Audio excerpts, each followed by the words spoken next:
maandamano. Riwruok ma ok mar piny owacho marango tije piny owacho mano e pachoka mano Public Service Governance ocholo paro mar wito oko yiero ma pachoka ka giwacho ni yiero kelo lweny kendo pogo oganda jo Kenya. Kotenegi kod jata tije duolno mano e Sawaringa ne oyango ni paro makamano osechwal nyime kendo ibiro kale mondo obed chik. Paro makamano koro yango ni jatend piny Kenya ibiro gwel kod duol mar Governing Council kuom thuolo mar higni 7 kendo jo Kenya biro bedo gi thuolo mar thiche oko e PSG ka ok otiyo kaluwore kod dwaro mar chik. Riwruogno medo ni yiero osekelo midhiere pachoka kendo kwayo jo Kenya mondo sir paro no lwedo. The fragrance of general elections in Kenya has faded away.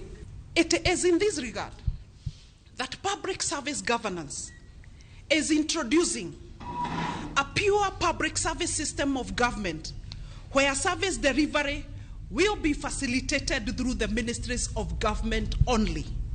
In this regard, we will not need elections or general elections any other time in the Republic of Kenya. It is in this regard now that Public Service Governance, PSG, is sponsoring the Kenya Bila Uchaguzi Bill, All Kenya Without Elections Bill. We will, in a short while, be submitting the bill to the people of Kenya through civic education.